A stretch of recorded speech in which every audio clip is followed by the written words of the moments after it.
Of all the subjects we've covered so far and are about to cover, none is more important than covering the disciplines for success.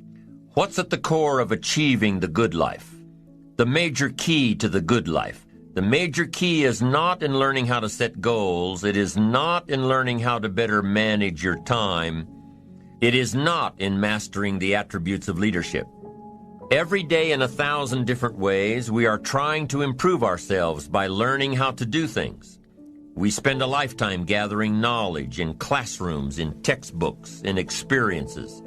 Now, if knowledge is power, if knowledge is the forerunner to success, then why do we fall short of our objectives?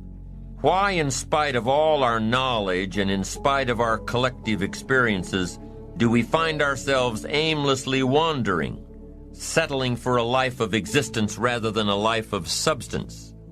There may be many answers to this question. Your answers may be different than your associates or your spouses or your friends. While there may be many answers to this question, the fundamental answer is the absence of discipline. Applying all that we know. That's the key word, discipline, self-discipline.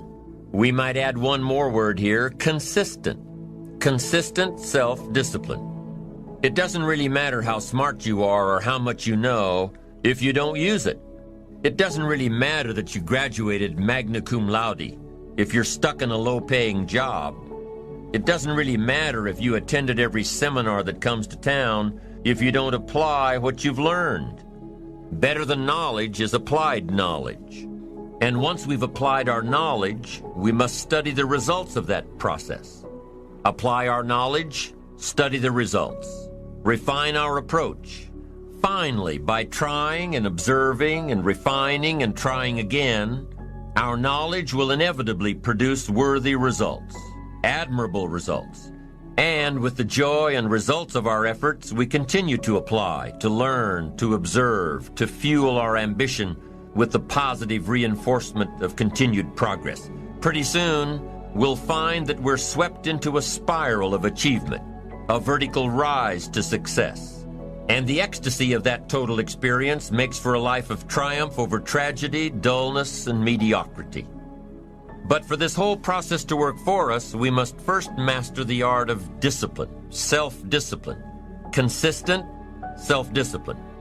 It takes consistent self-discipline to master the art of setting goals, to master the art of time management, to master the art of leadership, to master the art of parenting and relationships.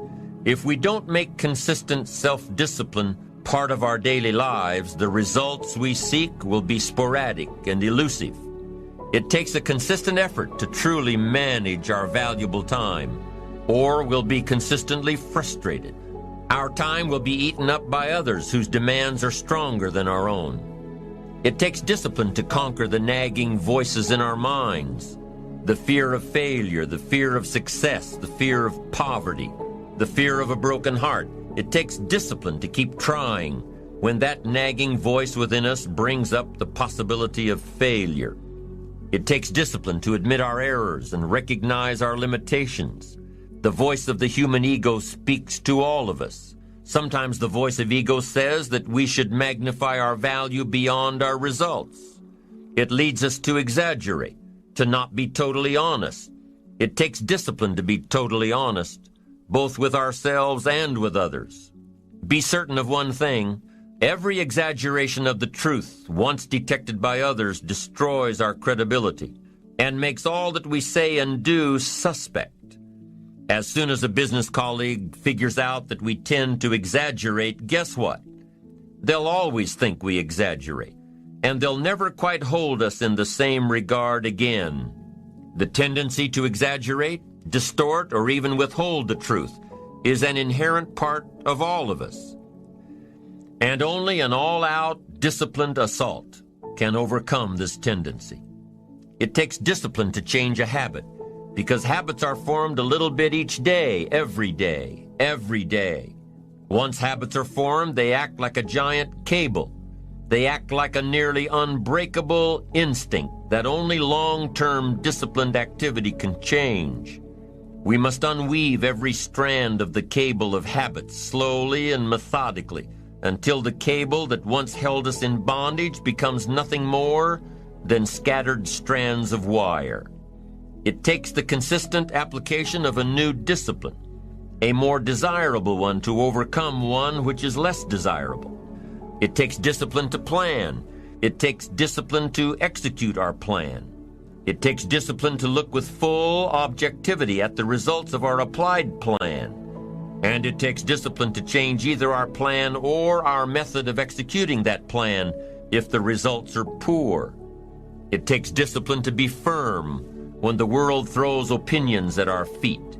It takes discipline to ponder the value of someone else's opinion when our pride and our arrogance leads us to believe that we are the only ones with the answers. Discipline is a constant human awareness of the need for action and a conscious act by us to implement that action. Discipline is an awareness of the constant need for action and a conscious act to implement that action. If our awareness and our implementations occur at the same time, then we begin a valued sequence of disciplined activity. Now here's the other side of discipline. If there's considerable time that passes between the moment of awareness and the time of our implementation, then that is called procrastination. Doing it tomorrow instead of today. Procrastination, an almost exact opposite of discipline. The voice within us says, get it done. Discipline then says, do it now. Do it to the best of your ability, today, tomorrow, and always, until finally the worthy deed becomes instinctive. Procrastination says later, tomorrow, whenever I get a chance. Procrastination also says, do what is necessary to get by or to impress others. Do what you can, but not what you must. In every circumstance we face, we are constantly presented with these two choices. Do it now or do it later. Discipline and procrastination.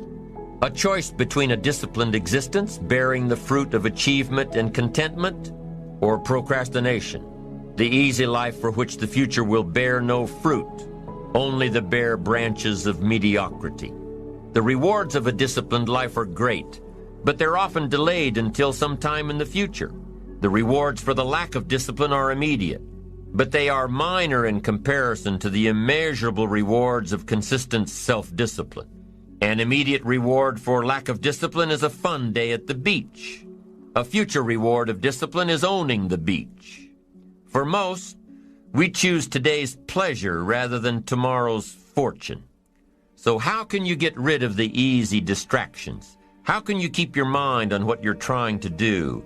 How can you keep an attitude of doing it all and doing it now? How can you make the choice of discipline over procrastination? How can you stay focused on your ambitions? How can you avoid conversations at the water cooler? You can keep your focus on your work. You can get it done today instead of tomorrow. You've got to really work on your consistent self-discipline on a daily basis, or you'll find yourself distracted. Distracted by negative thoughts, distracted by negative people, distracted by water cooler chatter, and pretty soon, depending on the type of people you've associated with, distracted by your doubts within yourself. Never underestimate the power of influence and associations, and never underestimate the power of your own consistent self-discipline. Now let's take a closer look at discipline. True discipline is not the easiest option. Most people would rather sleep until 10 o'clock than get up at 6. It's easier to go to bed late, sleep late, show up late, leave early. It's easier not to read. It's easier to turn on the television than to open a book. It's easier to do just enough than to do it all. Waiting is always easier than acting. Trying is always easier than doing. Imagine what life would be like if we didn't have to make our bed in the morning, or keep our garage clean, or pay our taxes, or show up for work tomorrow. Wouldn't it be fascinating if we didn't have to do these things? Wouldn't it be fascinating? What do you suppose would become of us? You're right, not much. For whatever the reason, the system we live in and contribute to is designed to make the easiest things in life the most unprofitable. Profitable seems to be the most difficult.